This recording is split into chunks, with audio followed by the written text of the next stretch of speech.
Welcome to the newest episode of Head Speaks, your home of all things geeky. I am your host, Aaron Brotherhead Moss. Let the show begin. Hey, dear listeners, Brotherhead here, bringing you Head Speaks number 86. First off, I want to apologize for the delays. I know I haven't been out the last couple of months.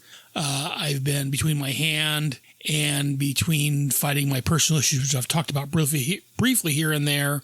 And then also, we recently downloaded Diablo 4 on the PS5, and I've been spending a little too much time on that, trying to get that cleared. So I apologize for the delays, but here we are with a new episode for October. Look at my cut clock. Again, for those that know me personally, I work at the IRS. I thought I was going to have some more free time, work on podcasts with the government shutdown. But no, I found out today I'm considered essential or exempt, and so I'm going to be working. So this time we have just a quick episode. I'm going to start looking at the Grant Morrison Animal Man series from the late 80s, early 90s. And I should have a special guest on with me every episode. This first episode, I'm sure I'll talk about more here in a minute. We're going to be looking at, this is kind of a zero episode for it, where we're going to be talking about a little about the origins of Animal Man. And, well, go ahead and listen in. Let's go and get started.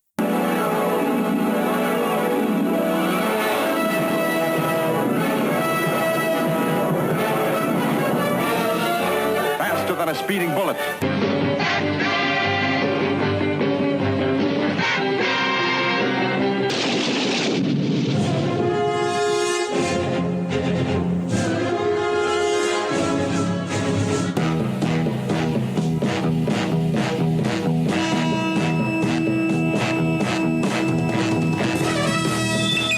In the great hall of the Justice League, Spider-Man and his amazing friends.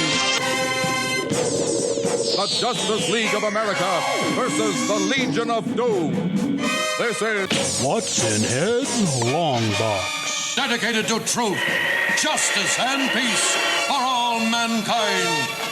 The world's greatest super friends. And this is What's in Head's Long Box. This month, I'm going to be talking about Animal Man. Well, I'm going to start talking about Animal Man. Mainly the Grant Morrison series. I've got a guest host for these shows. Joining me is Mr. Shawn Marek. Am I pronouncing that correctly? Marek? Yeah. First time. I appreciate that. No problem. Thank you for joining me. I get people transposing those last two letters somehow, and it doesn't make any sense. And I'm just like, and then there's also the more traditional Polish way to say it, which is Marek. You can say it that way, but Marek is it's as play it as you said it. So I appreciate that. Horrible pronouncing names, so I like when I get it right. Yeah, right on. But yeah, so Shawn decided, I put a message out there on the podcasting group I'm on, looking for someone that likes Animal Man as much as I do to join me. And Shawn waved his hand in the air because he apparently doesn't know me and said, I'll join you. Before we get started, let's get about you. So you a podcaster yourself? Yeah. So my wife and I, Jen, we do a podcast called Worst Collection Ever, which is a comic book podcast. But you don't know from the title, but one day we buy a lot of comics that aren't that. I wouldn't say that they're very they're not good. It's just not stuff that like our tastes get very focused on things that not everybody cares about. Like technically, like an Animal Man would be in that realm because maybe he might have had his time, in the late 80s, early 90s, as we're going to talk about. But if I'm sitting there like I got to collect all these late Vertigo books, and it's like, but I do. That's the thing. That's how I kind of do my collection. So in our collection, but it's also like a thing where it's like we buy them from dollar boxes, we buy them real cheap, and you don't really always get key issues from there. So It's not like so technically I have good comics. Like there's some comics behind me that were my father's. Like I had the first appearance of Metamorpho. I got the first appearance of Bolton Man. Like those are things that he was like, you could never sell those or I'll haunt you. So I'm like, great, that's where they're staying. But but I got those. But a lot of the stuff is like, I just want to buy like the full run of Guy Gardner, of Guy Gardner Warrior, like I once had a guest on his podcast and we read that book and he said, this is the worst book I've ever read.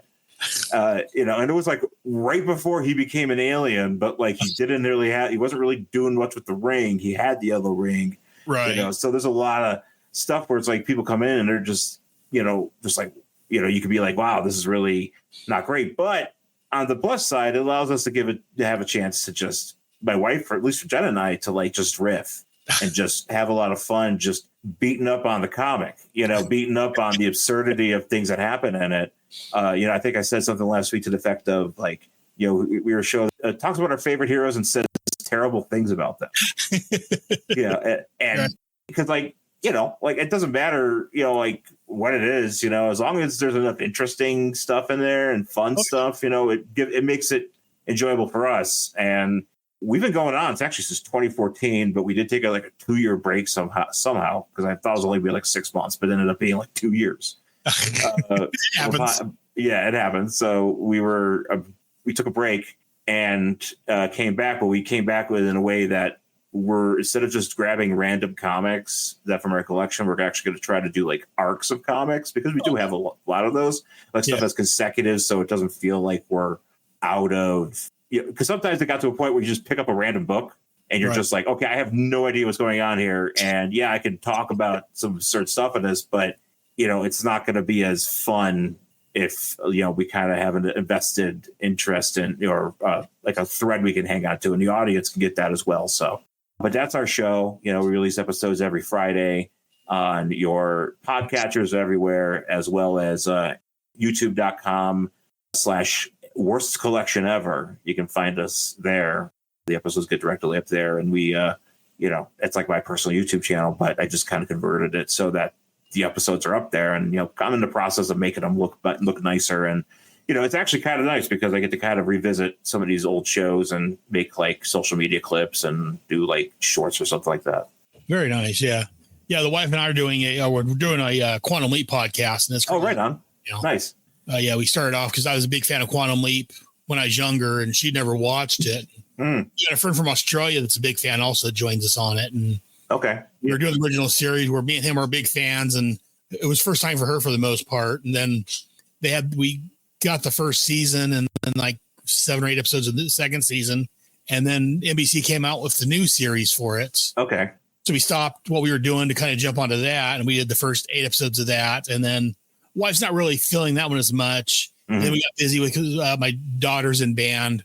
She's going to be a senior this year, but she's in band, and my wife's a band booster president. So we've been busy doing stuff for band, and wife's trying to get her credentials to be a teacher. So we've kind of, right now it's currently on hold, and it'll probably be a teacher hold like yours, but yeah, right. But yeah, it's currently on hold right now. But yeah, me and the wife do that one. So I dig it. But I definitely get, podcast with the wife and put things on hold for life. Because sometimes life just interferes and.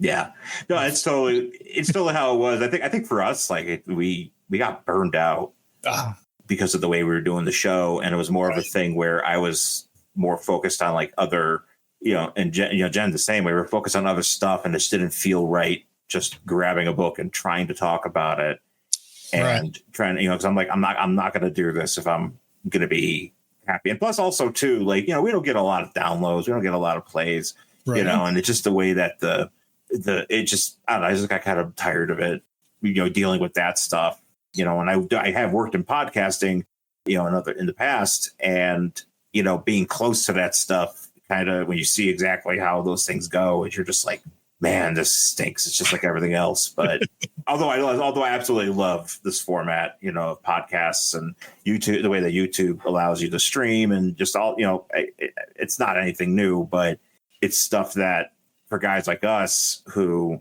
have very narrow interest. Sometimes you have a narrow interest in something. Oh yeah. And you have to scratch that itch. So it's totally cool to be like the one person doing that. And a podcast is a perfect way of doing that. Yes. Or a blog, or, obviously YouTube channel, and really, like, kind of thinking about Shag and all those guys. Yeah. Like, he's a Firestorm guy. It's like, well, that's his thing, and you allow yourself to hone in on that, and it feels good. But yeah, sometimes I think we're just kind of making it a bit more general for us. So we took a break, but now we're back, and hopefully we'll keep going as we are. Very nice. Yeah, so I invited you here. Like I said, we're going to talk about Animal Man. Animal Man's not a new character. He's been around for a while. Mm-hmm. He's a guy that's been around way longer than I think people might realize. Give it credit for. So I want to say 1968. Well, so some background information on Animal Man from Wikipedia. Mm-hmm. He was created by Dave Wood and artist Carmine Infantino. Buddy Baker first appeared in Strange Adventures 180 in September of 1965. Okay, that was close. And then he adopted the name Animal Man in issue 190. So yeah, you were close. Yeah, because I think it was like for the first couple issues, he was the man with animal powers. Yeah, or even the zoo, I think they called him at one point. And yeah, which I reference in the issue. Yes, sir, that's true. It was a minor character for the first 20 years, never gaining popularity of other DC heroes such as Batman and Superman. He only made 5 non-consecutive appearances in Strange Adventures, 4 of which were reprinted Adventure Comics, followed by 2 appearances in Wonder Woman, 2 in Action Comics, and 2 in DC Comics Presents, appearing in consecutive issues of each. And that's where I first met him. DC Comics Presents? The Action Comics, and I think the crossover into the DC Comics Presents. Yeah, because it was the Crisis, the Forgotten Heroes stuff going on. Yeah. I've read those. And actually also I have one of the Wonder Womans. Oh, okay, I don't think I read those. So. Yeah, but I've been trying to figure out a way to sneak those into my rotation. But it's like he's a character that, you think, I mean, okay, he's not as young as you think, but also you think that he might be able to squeeze in a few different places, that weren't just what he has. Because that's right. Actually, you reading that, and I was like, there's got to be a few more appearances, like where else could he throw himself, where could you stick him into? Like obviously a Brave and the Bold or something, right? Or some other, a New Teen Titans or whatever, Yeah. They just kind of have the connection to the 60s and stuff, or the late 60s. And real quick in the chat, Heinz has joined us. Hey, Heinz. This is Hi Gentleman. Heinz calls one of the regular viewers over my G.I. Joe podcast. So right on. Heinz could show up. Apparently those 11 issues was his entire appearance pre-Crisis. He later on became one of the DC properties such as Shade and Sandman that they revived and revamped in the 80s for a more mature audience. And then as seen in Strange Adventures 195, he was billed as a full-time hero, an aspect that would be most changed by the revamp. He's been a part of several teams. He was part of Just League Europe. I read that. Forgotten Heroes, as I mentioned, that was the first place I saw him. He was in the White Lantern Corps, Just League United, Just League Dark, and Black Lantern Corps. Okay. Yeah, that's right. He was, that's right. The Just League United, that was the Canadian, was that the Canadian version? Yeah. Yeah, that was purely Canadian, but yeah, it was. Yes, the wildly Canadian Buddy Baker was part of that team. Yeah, I guess Madison Jeffries wasn't available or something. His abilities is the ability to gain the powers of any animal that exists or has existed via access to the red, which we'll talk about because the red's a more recent thing. Right. As we'll talk about. And so for his origins, real quick, film stuntman Buddy Baker, to whom aliens gave animal-themed powers, debuted in Strange Adventures 180. Again, as I said, cover dated September of 1965. In the story, I Was the Man with Animal Powers by Dave Wood and Carmine Infantino. Baker gained a costume and a name, initially A-Man, in Strange Adventures 190 in July of 1966. He continues a semi-regular feature in the book, making occasional cover appearances through 201, which came out in June of 1967. Have you read all those? No, I actually haven't read any of those, I don't think. Those have to be collected somewhere. Like, it's hard to, find a place to. I mean, you could probably read them digitally, but I mean, I'm always about finding a trade. So it's like, oh yeah. I don't know if they've appeared anywhere trade wise. Interesting, because you think they would have. See, I don't honestly. I'm a big fan of Animal Man, but I don't know if he's popular enough to warrant a trade of his appearances. I don't know. These seem pretty important. Yeah. And then I got 7 of them. So. Well, maybe I'm wrong. Maybe they. I got this whole run that we're about to start with here. Yeah, it has been collected. Okay, so it's not all those trades, the Vertigo and everything. So, you get to dive in with all that. I'm just surprised that this didn't they don't have a preamble to this of some sort. That would be nice. Sense. like the origins of Animal Man or something. Yeah. Yeah, right. After that, he had subsequent, his appearances were sporadic. In the 80s, 1980, he had a guest appearance in Wonder Woman issues 267 to 268. And then the rest of the time he appeared, he was a part of a group called the Forgotten Heroes, a team of minor DC heroes. It was that capacity he appeared in the Crisis, as you mentioned. And apparently the Animal Man series we're going to talk about was originally conceived as a 4-issue limited series, but apparently was sold very well, so they upgraded it to a regular series. So when did you first run into Animal Man? I think it was Wizard magazine. Okay.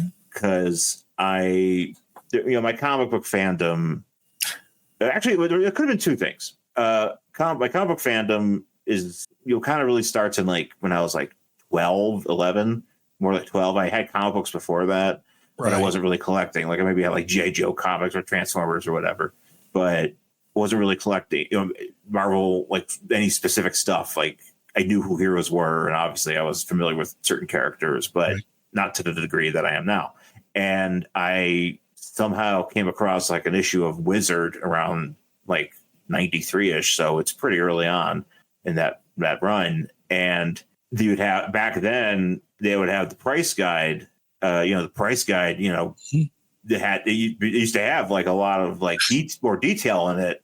Yes. Up until, they had to keep adding more stuff. But before that, the detail used to have occasionally you'd see like, here's the series and here's, the issue number, and it would have like the, like first appearance or O for origin or D for death or whatever. Just have the, like a legend of sorts that you could follow. And sometimes they would just put like blurbs about the story. And there was an issue of Animal Man that I ran across, I saw in this book, and it's issue number, it's in the listing. And so they have all of them. It's like, 1, 2, the price or whatever. And then it has like the, 5 through 16 or whatever. And then it gets to issue 27 and it just goes, Animal Man eats horse. And when I see stuff like that, again, we talk about these, lesser heroes and things that not everybody enjoys, and kind of like the basis of our show and stuff. But, when I get into stuff, when I see weird stuff like that, I'm like, what's going on over there? I need to know. Like, how does this happen? You just don't eat a horse. I mean, you're not, unless if you're farming steroids or whatever, you're not just putting a horse between two pieces of bread. Like, what's going on here? Right. And so, eventually I did track that down. But, also, I'm going into the comic book store more often, and I'm running into, issues of his, in the dollar bins, in the books of his from, so even some of the Vertigo issues. Okay. And, I'm reading through it, I'm learning about it, and, and I'm just, so there's that. But there's also, and I don't know if I have it on, it's probably with the rest of my things, but there's that, the DC, it's like a Skybox series of cards or something, like trading cards. Right. And so they have like, it's like the silver border. You might recognize them. Yeah. Yeah. And so they have an Animal Man card, and it's just his picture, he's standing like, it's like an Olin Mills studio with a bunch of animals around him, just sitting there, and it's a nice drawing. And on the back, you're just like, okay, so what's this guy's origin? What does it do? And it tells you, but and then occasionally they give like a little picture of like some sort of artifact or thing that's related to them. Right. And it just goes, and in that box, it just goes, Animal Man's aliens. And it's just these two aliens that are yellow. They look like your stereotypical aliens. Right. And that's what he had. And I was like, wait, so what happened to this guy? So does he see these aliens and hang out with them? Does he talk to them? How did this happen?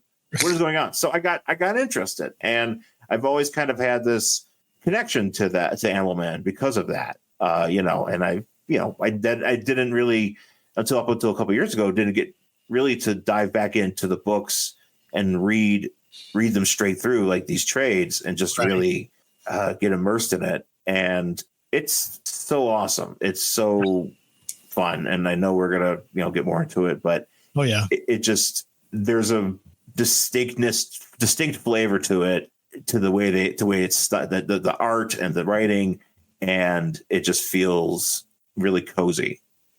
Yeah, so you came into it kind of a little bit later. See, I my first appearance of Animal Man, like, as I've talked about previously, I've always been a superhero fan. Watched the cartoons, the TV shows, the coloring books. But wasn't buying the comics until '87 with G.I. Joe. Right after that, a friend of mine gave me a huge box of like old back issues. And in that was that Action Comics we talked about with Superman and the Forgotten Heroes. Okay. Right. So that was my first run in with Buddy Baker, was the Forgotten Heroes as a back issue that someone gave me. And, it was him, Cave Carson. I forget who was all the time. Rip Hunter. Rip Hunter. Is it Immortal Man? Yeah, I think Immortal Man was in there. Yeah. Yeah, a lot of those fringe characters they don't really deal with. Bunch of jabronis, yeah. Yeah, which, again, same reason I picked up the Time Master series, because I was introduced to Rip Hunter through that book. And oh man, so I recently read some Rip Hunter for the first time, and I was it's intimidating. Yeah, it really is, because I got this trade. It's just 52 companion or whatever, but it has he appeared in that 52 series, so they just put a bunch of like stories in there or whatever, and so they got a bunch of Rip Hunter stories, and it's like some of the paragraphs. It's like very, and not that I can't read it, but I'm just like, okay, this is not very exciting. I could be reading something else, or it just doesn't hit. It wasn't hidden, but it's interesting you mentioned him. But Rip Hunter. If you're a fan of Rip Hunter, I recommend the Time Masters series. It was like an 8-issue series that kind of redefined time travel after the crisis. Okay. Oh, interesting. Okay, so it's got a purpose to it. All right. Okay. It kind of redefined the time travel, how time travel worked. Which again, DC promptly broke every chance they got, but of course you're trying to set up rules for how time travel worked in the new DC universe after the crisis had ended. But yeah, no, that was my first run with Animal Man, and like I said, I started buying GI Joe off the magazine stands or the gas stations or whatever I could find it, and I was reading these issues and they're referring to things that happened in the past, so I'm looking for comic shops to find. I'm going to find these back issues and read these back issues of G.I. Joe. Right. I found one in Merced, about 15 miles from where I live, because I didn't have a comic shop in my town.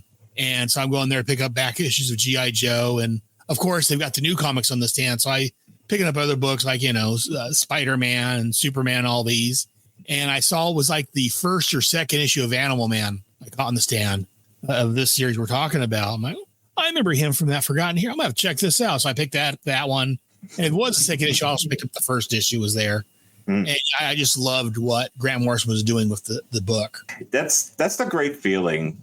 And I get this feeling a lot too when I go into comic book stores and I will, be at the new issues or whatever. And I'll see like some character that like I either thought was dead or just haven't just remembered from like a random like appearance in like one of my Marvel like handbooks. I got the official handbook or whatever. So I'm just like I get real excited because I think one time was it Porcupine, the Marvel villain? Oh yeah, showed up in some sort of Spider-Woman. And I was like, babe, he's back.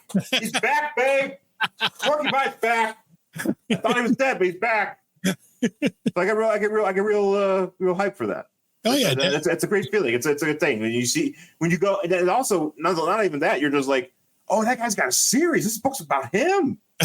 What's going on, man? What is this?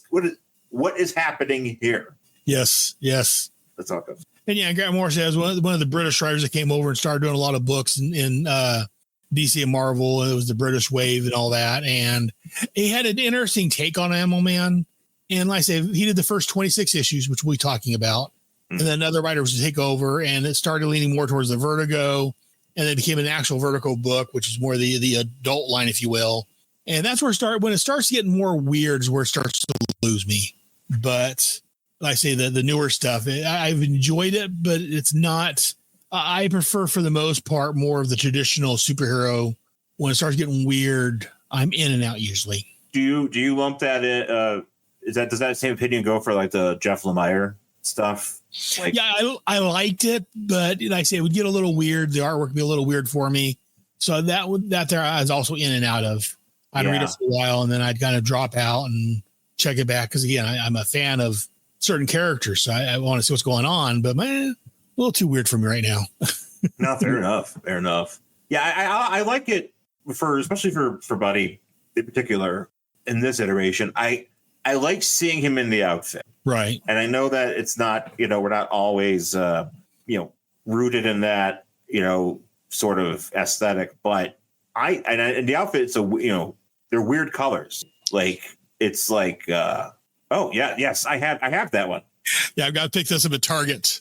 I got that. I saw that at Target too. I picked it up super quick because I was like, I'm not going to see this because sometimes certain ones of those go real fast. Yeah. And I had the new, not the new 52. What was 50? There was a DC Direct series it had Animal Man in it. It was like 52 from the 52 label 52, and I had that. I didn't keep that one, but I do have the one in the 2-pack DC Classics Mattel 2-pack that he came in with the Wanna Beast. Oh, okay, yeah. So I got that, and I know there's a Superpowers styled one McFarlane's put out, which I have not seen. I haven't seen that one. Yeah, that was like new because that whole line. It's at the end of the link because Mattel's taking it back over. But as I was going, I heard that McFarlane was stopping doing that. I hadn't heard the details about what happened there. Mattel, I think whatever the rights were, they just ended up going back to Mattel. And it could have been, not that he's hurting for stuff, but who knows? Maybe he just. It's surprising because that is. It must be a DC thing because those figures seem to do really well. Yeah. They're high end figures, but you can still, they're not so high end that, you can't give it to a kid, you probably shouldn't, but if you want them to, what's great about it though, too, is that everything has, Mark McFarlane's a little bit different because theirs are a bit bigger, but when you want, like if you're doing wrestling stuff with them and wrestling figures, like I say, they they're about the same size now, so everything's like 6-inch, whatever. So you get to have nice compatibility of just like these universes to play with. So I'm intrigued to see where it goes, and it sucks too because I think that these last couple runs that they're putting out, which includes this Animal Man gimmick that they have, is probably not going to be as easy to find. So I'm hoping maybe I can find it on like one of my local places, conventions or whatever. Yeah, no, definitely. Because I hadn't heard they were doing. I'm gonna see if I can find that one because I'm a big fan of Animal Man. That's the only thing I wish he would. This one came with a jacket, like in the. Yeah, it should come with a jacket. I'm surprised it came with was it a beaver or a dog? Wildebeest. Wildebeest for the Teen Titans. He came there. That's a good deal. Yeah, whatever that. It's a Wolverine, I think. Is that a Wolverine? Maybe. Yeah, I don't know why it comes with a Wolverine, but I do like that he comes with that claw, that hand. That's such a very specific cover in one of his covers, and it's very much like somebody cared enough to do that. Even if you didn't include the extra monster with them or whatever, the Wolverine with them, you throw in an extra claw, one of those claws. You're like, okay, well, I know I've seen this, as a fan, that's great service. But yeah, I mean, there's also a DC Unlimited, Justice League Unlimited figure of him. Oh, okay. That I would love to find, but those are I get so angry at those figures because they're in that Bruce Timm style, and their chests are huge and their legs are tiny, and they don't give you stands, so those ain't. If you can get to the stand and not fall down constantly, you're a saint. Yes, I'm not a huge fan of that Bruce Timm style. I mean, I like the cartoons, but as far as action figures, I prefer the more comic book looking ones. The not comic book ones per se, but the more. Yeah, that is a clean figure. I kind of wish his outfit was a bit darker, and the orange was a bit darker. Yeah, I could have been okay with that. But then again, you get it's weird because I'm looking at your background here. Right. That you're using for this, and like sometimes it goes a bit dark, but sometimes it is more orange. Yeah, it's definitely orange, and I just think the orange is great. I think the jacket, which serves its purpose as he describes in this first issue. Yes, but it's a great addition because he didn't have the jacket earlier. Yeah, he started wearing the jacket in this series. This issue we're going to talk about. Yeah, previously, he was just basically like this previously. Yeah, that's why this didn't bother me because this way he originally looked for the most part. I just wish it would have had the jacket like an addition you could add on or whatever. Well, you got to have the option, if you wanted to display him a certain way, sometimes that's how you feel. Because, like I said, as Grant Morrison is the definite Animal Man to me. Yeah. Yeah, I wasn't such a huge fan. Like I said, it wasn't bad, but I wasn't a huge fan when he started changing shapes because that kind of took it out of what he was. But I understand the change, but no, totally. As we'll get into, and Animal Man is very much in the same vibe as Vixen from the Justice League. She had the same power from her totem that could absorb animal powers. And right. There's actually a pretty good, I'm trying to remember what issue. It's in the Lightning Saga run of the Justice League of America from like the early 2000s. Right. And there's an issue where Vixen loses her powers because she's a part of the JLA or whatever. And something happens that her powers are getting messed up because something's going on in the red. And she has to like get a hold of Buddy and they have to like go in there somehow. I may have to look and see because it's interesting. Yeah. It's good stuff. Yeah, like both Buddy and Vixen. She appeared in the Suicide Squad, which I've been covering my Task Force X. Okay. She appears over there occasionally. But I remember Vixen from that when she appeared in the Justice League of America books again, because a lot of those were in that big box of books I referred to earlier. Yeah. Yeah. I kind of have a soft spot for Justice League Detroit era stuff, because I find characters like Vibe to be very annoying, and I just, for some reason, I just didn't enjoy some of that as much. But also, like, you have like this interesting group of characters, including John, Martian Manhunter. That's one of my guys. Yeah, John's one of my guys. So I'm cool with John, and he's kicking it with Steel, and it's a weird vibe. You got young heroes and old heroes, and it's very like, you could tell it's at the end. You could tell it's at the end. Right. But you're going to see it through. Yeah. And they do their best with that. And I'm cool with that. I thought was good about that run of the book was, none of those characters had their own series. So the writers could do what they wanted with them. Whereas, right. When you got Batman and Superman and Green Lanterns and, all these other characters that have their own books, you're kind of limited what you can't kill. You're not going to kill Batman off in Justice League. No, you can't. Because he's got like 12 other books out on the stand that month. So I know, right?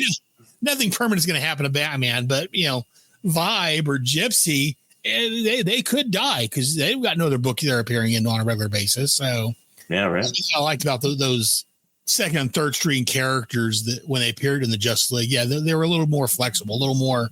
I can't remember what I'm looking for, but they're a little more versatile. Yeah, versatile, and they're expendable. That's what I was looking for. Oh, okay. A little more expendable, and they weren't. I would enjoy a Stallone-led movie with members of the JLD. There you go. I could see that movie. That's a crossover I want. I want Expendables v Justice League Detroit. Yes, that would be fantastic. but Animal Man. So but that's kind of his origins. Like I said, originally in the comic, I'm not sure about the original's origins. I think it was probably the same. He got his powers from the metamorphic field. For a while there, the animal had to be so close to him to be able to absorb their powers, and that would change. Is it a thing where they crashed these aliens crash landed, and he just happened to be upon them, and they were like, "Hey, you seem pretty cool." We'll get into that, but I think he was picked up by the aliens. Oh, okay. I forget. Again, it's been a while since I've read his origins. I forget if he stumbled across them or if they one of those things where they picked him up and there's like flashbacks. Yeah, there's like flashbacks of stuff that I've seen where I get the impression with that. Yeah. Yeah, well, they'll touch upon that in this book. In fact, I was in like after issue 9, it crosses over into Secret Origins where we get Buddy's actual origin. Right. Okay. I do have that one too. For the time being, we'll probably cover that one also. I forgot about that, but I know his origins changed over. They say, well, actually, this is what really happened. Yeah. And then eventually they'll change that in later years, kind of trying to tie him in more with because in Swamp Thing, they eventually said he got his powers from the Green and the Parliament and all that, and they would expound upon Buddy and give him powers from the Red, trying to make him more like Animal or Swamp Thing. And I know maybe it was the Jeff Lemire era. Yeah, it's definitely that's where all that stuff started because they together with Swamp Thing. Yeah, there's a whole bunch of crossover there. Another way he's making Swamp Thing for a while there. in Firestorm's book later run. They made him the fire elemental and tied him into it. And Red Tornado was the wind elemental. If I recall. Yes. Yep, you are correct. And they created a new character for the water elemental. But as a Firestorm fan, I wish they would have used Typhoon for that. But it is what it is. Right. Speaking of Firestorm from earlier, I'm a big Firestorm fan. In fact, that's why I got into podcasting, was one of the reasons, because I stumbled across Shag's Firestorm and Water podcast. You want to know what I also blame those guys as well for really rekindling my comic book interest. So I went years ago when I was in LA, they had this Batman exhibit because Dark Knight Rises was about to come out. So they had like this exhibit with all the, cars and just a lot of stuff. And it was like downtown. So my wife, who's a huge Batman fan, specifically Batman and Catwoman, that's her jam. All right. She's a Bat Cat all the way. But Batman, I was like, hey, let's go, so we went. And one of the art things they had there was this painting, and I always forget the name of the title. It's a send up of a classic painting, and it's like one of those weird impressionist, or minimalist, I guess you would call it, and something by the park. And so it has all the, the original, it's just the way it has all these different people in it. Right. And, just kind of standing around and like doing recreational stuff. And this version was just the same thing, same exact thing, but they just put superheroes in it. Oh, okay. I wish I could remember it because it's a very famous painting. If you saw it, you might recognize it. Right. And they did do one that was a villain one that was like the inverted version of that. But what happened was I wanted to know more about this painting. And I did like a reverse search or something, or looked it up online, and I came across an article that Shag did about this painting because Firestorm is in it, So it's a big deal to like find that. And I came across his website, and I'm just like, okay, so he's got this Firestorm guy. I remember Firestorm, and I remember, you got Rob talking about Aquaman, and what they were doing at the time. They were just kind of in getting into it was the Who's Who. Well, yep. Run. The Who's Who podcast, going boldly into the 90s. A proud member of the Fire and Water Podcast Network, I guess.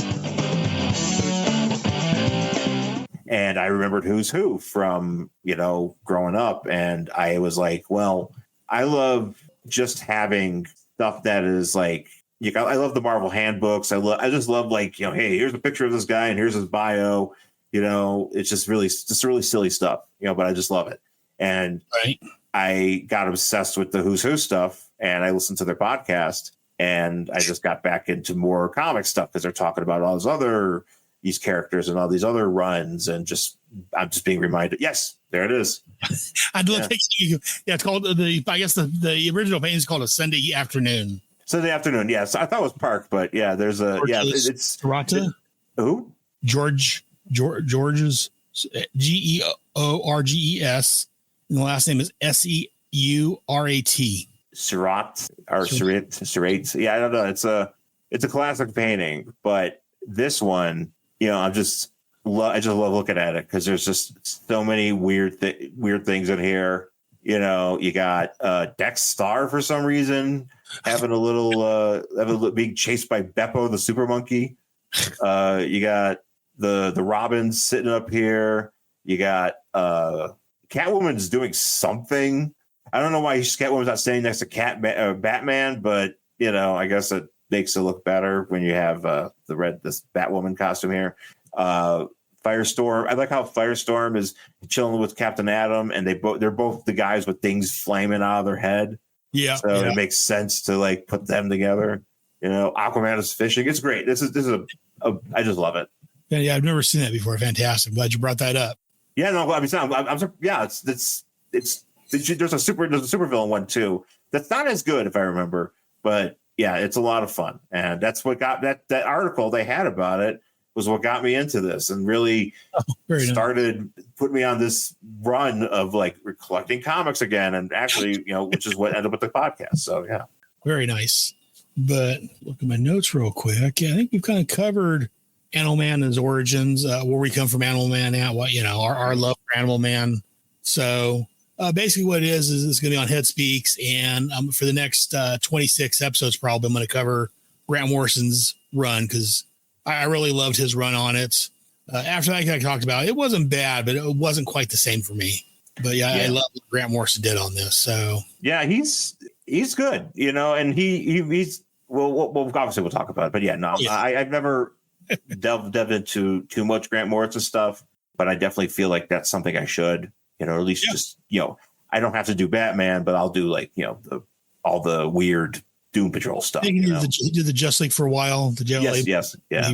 I think he's when they rebooted that back in the late 90s, early 2000s. Yeah, just when it was just JLA, I believe. Yeah, he was doing that book, and that was a good book. I enjoyed that one. Yeah, I think Grant Morrison does a good job. Mm-hmm. Well, I mean, again, he's one of the the well-knowns, if you will, one of the popular writers, I think. So, indeed. But yeah, so I think so this is gonna be the first step part of it, and then the next episode of Head Speaks will cover issue 1, which we'll be talking about here in a few minutes in real time. And that's going to do it for this episode of Head Speaks. I was going to have some more stuff. I was going to record the Labyrinth. Actually, we recorded the Labyrinth, the wife, but she didn't like the way it came out, so we're going to redo that. I was going to record about my thoughts about the new Superman movie, but I didn't get time for that. So more next month. I will be back with Animal Man number 1, and we'll see what else I can get in there. So until next month, remember, kids, Head has spoken.